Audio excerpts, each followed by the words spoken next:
کہ حضور کا حسن نمکین تھا. ایک ہوتا ہے میٹھا حسن، دیکھنے والا تڑپ جائے اور اس کی نظر نہ ٹھہر سکے، اور ایک ہوتا ہے حسن ملیح، دیکھنے والا دیکھے اور پھر دیکھتا ہی رہ جائے. خود فرمایا انا املح و اخی یوسف اسبح، میں نمکین حسن والا ہوں اور میرے بھائی یوسف کا حسن میٹھا تھا.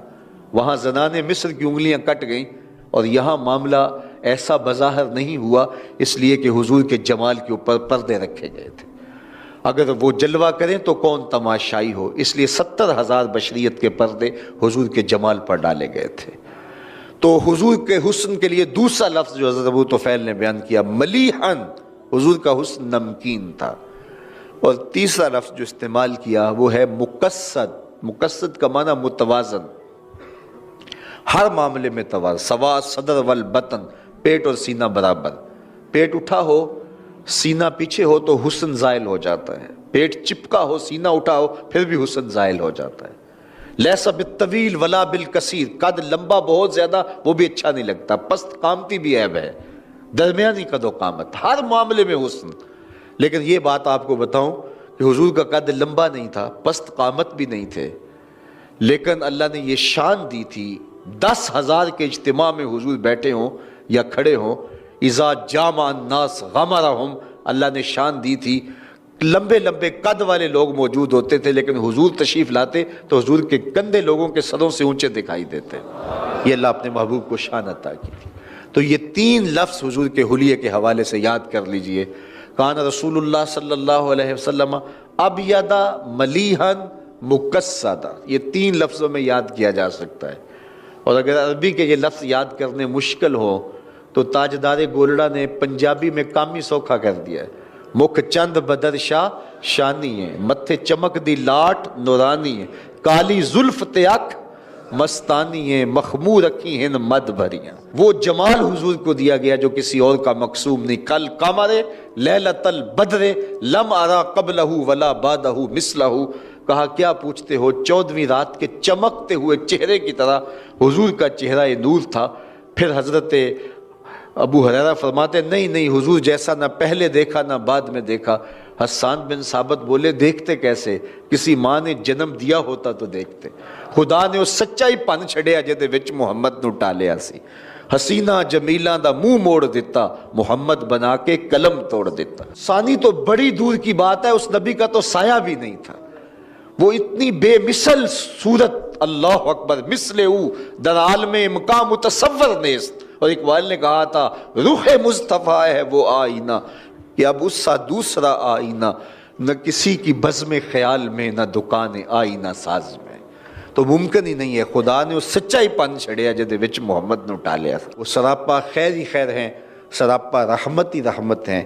تو اگر ہم ان سے محبت کرتے ہیں تو محبت کا تقاضا یہ ہے کہ ہم ان کی اطاعت کریں، ان کے ذکر کی کثرت کریں، ان کے نام کی پکار کریں، اور ان کو ہر طرح سے بے عیب اور بے نقص دیکھتے رہیں، اور ان کے لیے اپنی زندگی کا سب کچھ حاصل حیات نچھاور کر دیں.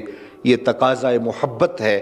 اللہ جل شانہ ہمیں اس کی توفیق عطا فرمائے کہ ہم اپنی ساری زندگی حضور کے نام لگا دیں. ایک نوجوان لڑکا ہے جس کا نام ابو قرصافہ ہے، بکریاں چراتا ہے اور اپنی خالہ کے ہاں قیام پذیر ہے. تو ایک دن اس نے حضور کو دیکھ لیا، اور خوش قسمتی کہ حضور نے بھی اسے دیکھ لیا. تیری پہلی نظر کا وار توبہ، دل اب تک دعائیں دے رہا ہے. تو اب اس کو سب بکریاں بھول گئیں. وہ بکریاں لاتا ہے اور چراگاہ میں چھوڑتا ہے اور آ کے حضور کی مجلس میں بیٹھ جاتا ہے.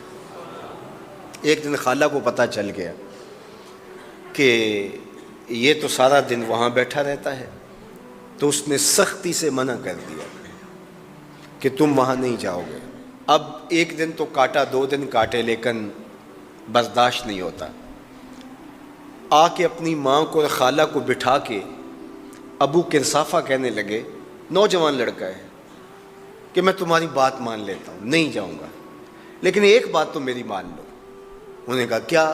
کہا ایک بار تم میرے ساتھ چلو تو صحیح.